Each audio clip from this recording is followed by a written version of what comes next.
All right, so welcome to another deep dive. Today we're going to be taking a look at a movie review. And this movie review is about the new rom-com, You're Cordially Invited. Mm. And it stars Will Ferrell and Reese Witherspoon. Yeah. And, the premise itself is really interesting, right? You've got Will Ferrell, who's known for his like outrageous comedic roles. Mm-hmm. And then you've got Reese Witherspoon, who's really like the queen of sharp wit and charm, and they're coming together for this wedding themed rom-com. Right. It's like they're mixing chocolate and chili peppers. Right. You don't really know what to expect. Right. But you're definitely intrigued. It's fascinating because this pairing really plays with our expectations of them, especially Ferrell. Right. We're so used to seeing him in these like outrageous buddy comedies, not necessarily, navigating the nuances of a heartwarming rom-com. Right. And the reviewer seems to be kind of struggling with that as well. Yeah. They even mention that, if this movie came out 20 years ago, you would probably see Reese Witherspoon as the blushing bride. Yep. And not the older sister who is meticulously planning the wedding. Yeah. It makes you kind of wonder, can these comedic giants pull off a rom-com that's both funny and heartwarming? Yeah, that is the central question, isn't it? And the casting could be a really brilliant move in that regard.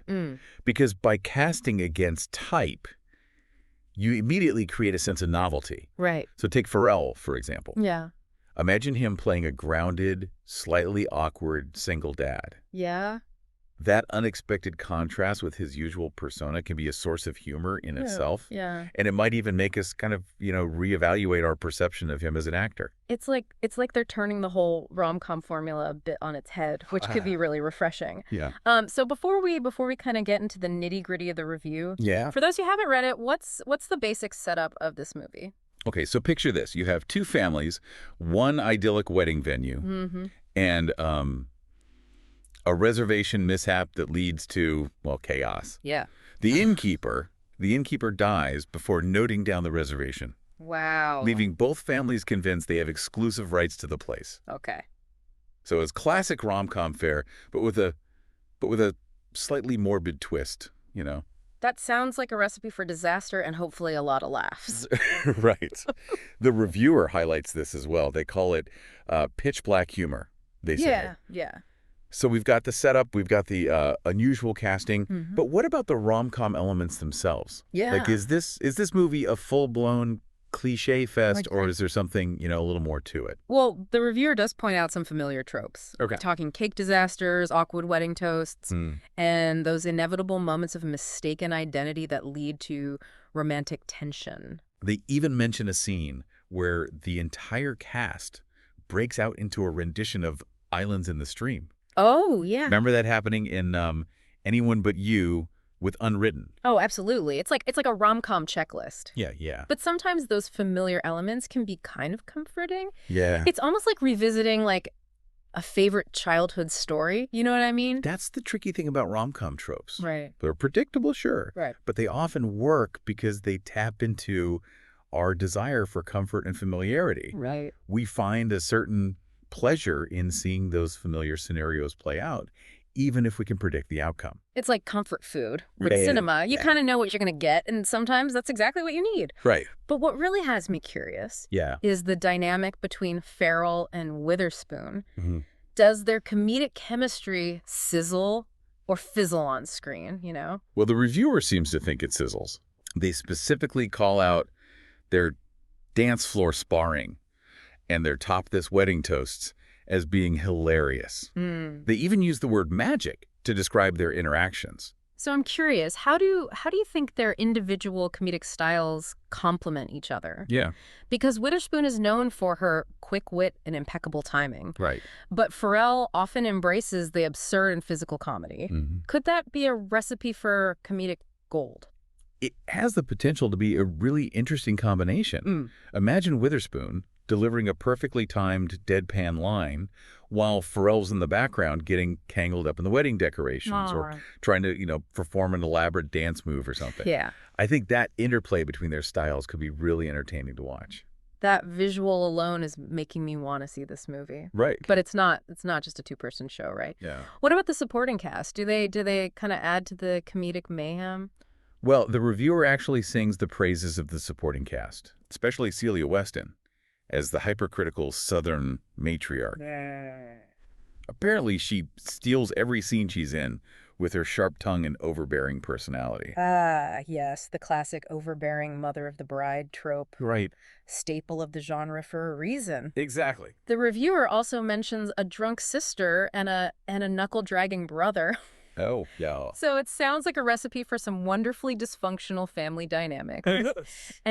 And let's be honest, those often provide the best comedic fodder in rom-coms. Absolutely. I mean, dysfunctional families are practically a subgenre in themselves within rom-coms, right? Yeah. They create this sense of chaos and absurdity that often heightens the humor. Right. It's like watching a perfectly choreographed dance of awkward interactions and miscommunication, all set against the backdrop of this wedding celebration. All right, so we've got the setup, we've got the comedic duo, we've got the supporting cast.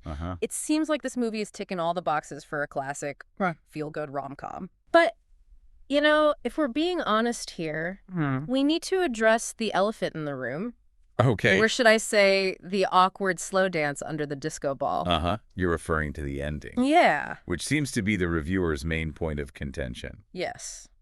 That was my thought, too. Yeah. They seemed more like oil and water for most of the movie, and then all of a sudden, bam, they're a couple. Right. Did the reviewer offer any insights into why this ending might have fallen flat? Well, they point to a few reasons. Okay. First, the characters themselves. Yeah. Jim is portrayed as this devoted single dad who is, you know, almost overly involved in his daughter's life. Right. Margot, on the other hand, is this successful and independent woman who doesn't seem to be actively seeking a partner. So forcing them together romantically feels like it ignores their individual journeys and desires. So it's not just the age difference. Right. It's the lack of organic development leading up to the romance. Yeah, it seems like the writers might have felt obligated to deliver that classic happily ever after ending. Yeah. Even if it didn't feel authentic to the characters. That's a really good point. Precisely. And the reviewer argues that this reinforces this outdated idea that being in a romantic couple is the only fulfilling ending. Right. They even suggest alternative scenarios. Okay. Like Jim and Margot becoming close friends or having a fleeting fling, you know, acknowledging that compatibility doesn't always equal long-term love. Right. That's a refreshing perspective. Right. After all, real-life relationships come in all shapes and sizes. Exactly. We don't always end up with the person that we thought we would, and that's okay. Right. It's about finding connection and happiness, however that manifests. Exactly. And this critique kind of highlights how rom-coms are evolving to reflect that audiences are craving more nuanced and realistic portrayals of relationships. Right. They want to see, you know, different kinds of love stories, not just the cookie cutter formula. It's like the reviewers challenging filmmakers to think outside the wedding cake box, you know. Yeah. And explore those unconventional paths to happiness. Right. But let's be real. Some people go to rom-coms specifically for that predictable happy ending. Right. Do you think this movie misses the mark for those viewers, or could the Ferrell Witherspoon magic still kind of win them over? That's the million-dollar question, isn't it? It's a gamble. Yeah. The reviewer acknowledges that the comedic chemistry between the leads might be enough to entertain, even if the ending disappoints. Ultimately, it'll depend on the individual viewer's expectations, right? Yeah. Are you looking for a thought-provoking exploration of modern relationships? Or a lighthearted escape with some guaranteed laughs? Yeah, because sometimes you just want to turn off your brain and enjoy the ride. Exactly. But this review definitely raises some interesting points about what audiences expect from rom-coms today. It reminds us that even within a genre known for its formulaic structure, there's always room for innovation and subversion. So to recap, You're Cordially Invited seems to be this, like, classic rom-com with a twist. Yeah. It's got the familiar tropes, a dash of Ferrell Witherspoon magic, and a potentially divisive ending that might leave some viewers kind of scratching their heads. Right. But ultimately, whether you RSVP yes to this cinematic wedding is up to you. Perhaps the most intriguing takeaway from this review isn't about the movie itself. Okay. But the broader conversation it sparks about the evolution of the genre. Right. What constitutes a happy ending in today's world? Are we ready to embrace more diverse, unconventional relationships on screen? Now, those are some deep dive worthy questions. Right. And on that note, I have a final thought for our listeners today. Okay. Imagine you're holding the pen, ready to rewrite the ending of You're Cordially Invited. What path would you choose for Jim and Margot? Yeah, would they defy expectations and remain single? Right. Embracing their newfound independence. Or would they become unlikely allies, navigating the chaos of family and weddings with a shared sense of humor, perhaps forging a strong friendship instead? Maybe they find a different kind of connection altogether.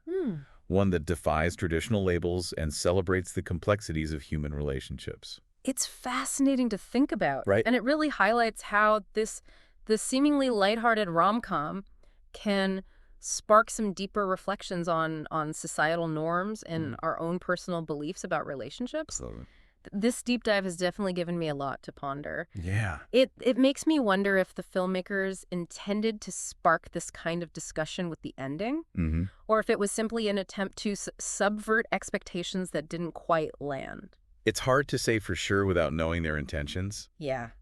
But regardless, it's clear that the reviewer, and now us, are engaging with the film on a level that goes beyond, did I like it or not? That's the beauty of art, isn't it? It can be interpreted in so many different ways. Right. And those interpretations can lead to some really interesting conversations. Exactly. Speaking of interpretation, Yeah. the reviewer also touches on the idea of Hollywood likability and how it relates to Ferrell and Witherspoon's casting. Yes, they make the point that casting actors known for their likability is crucial in the rom-com genre. It's about creating characters the audience can root for, even when they're being a bit ridiculous or making questionable choices. I can see that. Yeah. You want to invest in the characters and their journey, and that's easier to do if you already have a sense of goodwill towards the actors playing them. Exactly, but what's interesting here is that Ferrell and Witherspoon's established comedic personas, while undoubtedly likable, don't necessarily scream traditional rom-com leads. Yeah. So the filmmakers are playing with that expectation a bit. They're relying on the audience's existing affection for these actors while also asking them to see them in a new light. It's a risky move, for sure, but if it works, it could pay off beautifully. It could create a sense of surprise and delight for the audience. Like, wow, I didn't expect to see Will Ferrell in this kind of role, but he's actually pulling it off. It all comes back to that idea of subverting expectations that we talked about earlier. Right.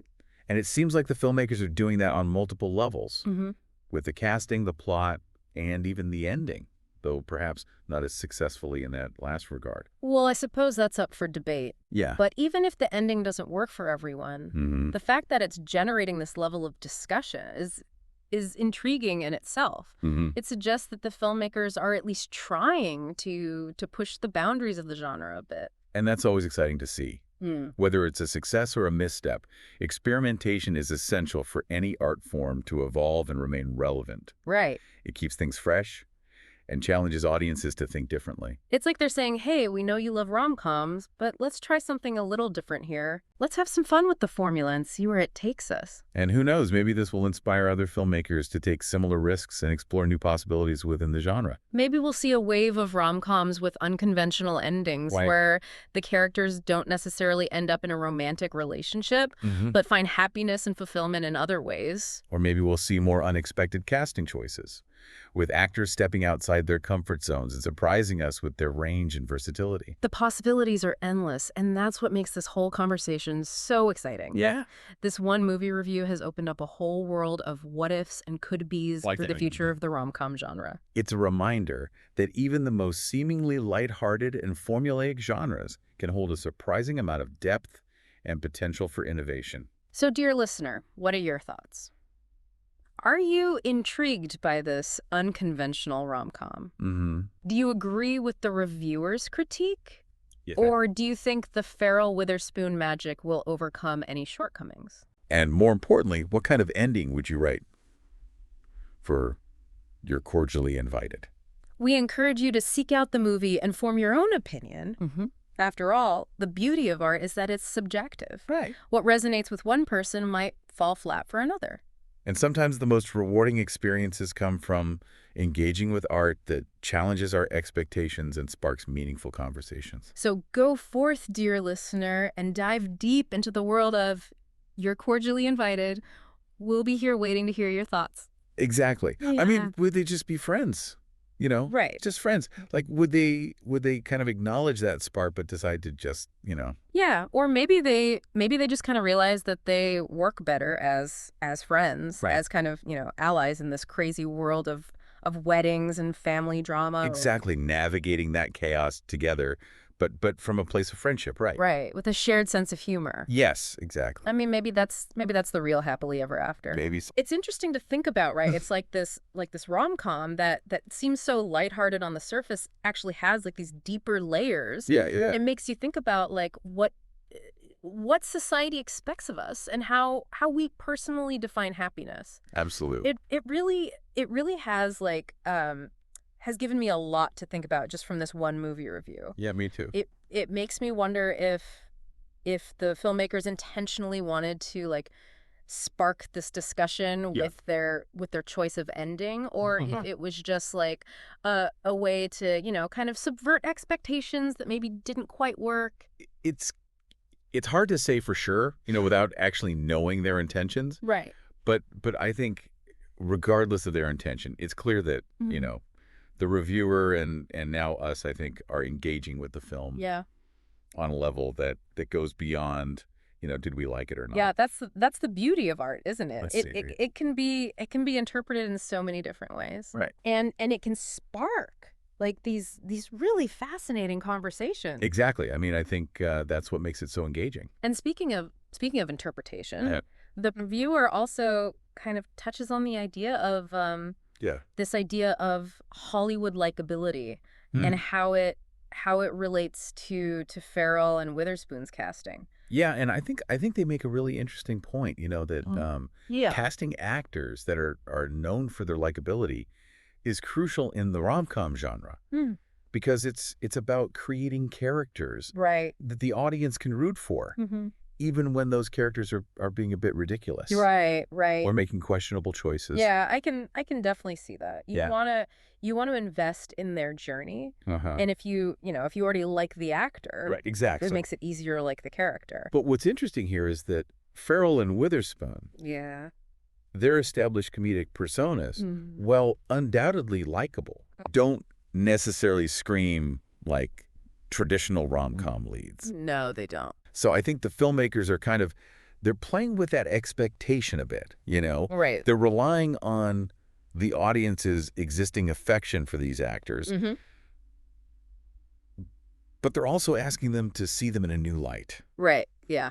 So, I think it's a risky move. For sure. For sure, but if it works, Yeah. it could pay off beautifully. Yeah, I mean it could create a sense of like surprise and delight for the audience. It's like, wow, I never thought I'd see, Will Ferrell in this kind of role. Right, exactly. But he's actually pulling it off. Yeah. Exactly, and it comes back to this idea of subverting expectations that we talked about earlier. Yes. And it seems like they're really doing it on multiple levels, with the casting, with the plot, even with the ending, Yeah.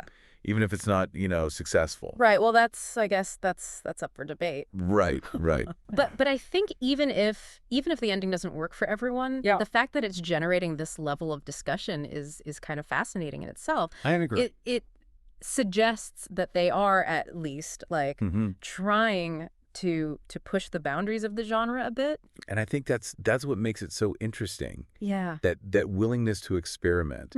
Because, whether it's a success or a misstep, experimentation is essential for any art form to evolve and remain relevant. Right. It keeps things fresh. Yeah. Challenges audiences to think differently. It's like they're saying, okay, we know you love rom-coms, but let's try something a little different here. Yeah. Let's have some fun with the formula and see where it takes us. Exactly. And who knows, maybe this will inspire, other filmmakers to take similar risks, to explore new possibilities within this genre that we all know and love.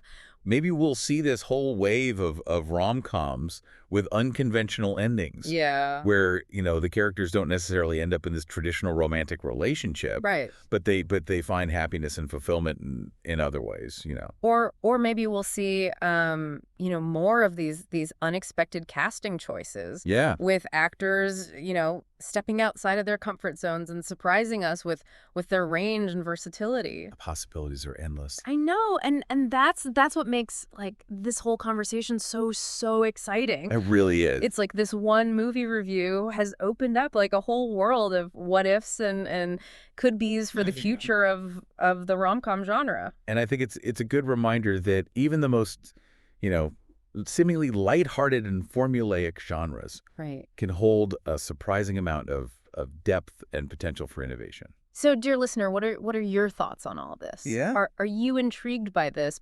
unconventional rom-com? Do you agree with the reviewer's critique? Or do you think the Ferrell Witherspoon magic will like kind of overcome any shortcomings that the film might have? Yeah, and more importantly, like what kind of ending would you write for this movie? We really encourage you to seek out the movie and form your own opinion. Because after all, yeah. The beauty of art is that it's subjective. Right.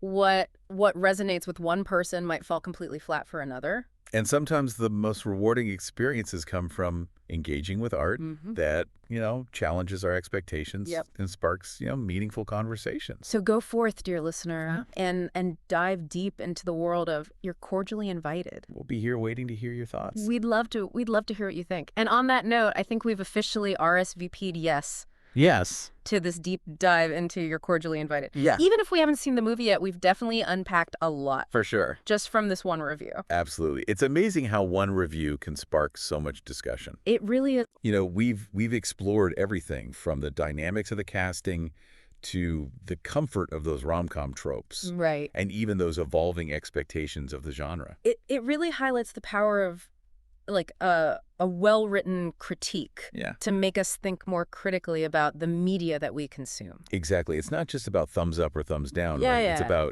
It's about engaging with the ideas and the themes presented and really having a conversation about what resonates with us and what doesn't.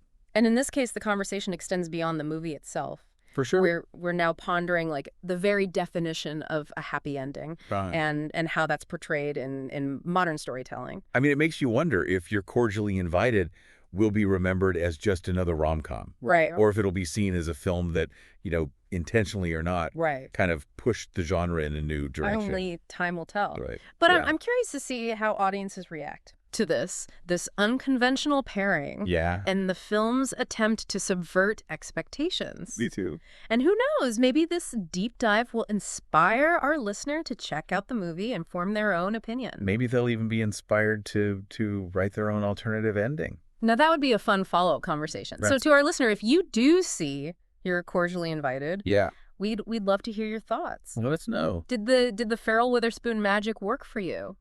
Did the ending leave you satisfied or wanting more? And most importantly, Yeah. what kind of happily ever after would you envision Right. for Jim and Margot? This deep dive has been a delightful exploration of rom-coms and expectations and the ever-evolving landscape of storytelling. Absolutely. Until next time, keep exploring, keep questioning, Yeah. and keep diving deep. And remember, sometimes the most unexpected pairings can lead to the most delightful discoveries. That's right. Happy watching.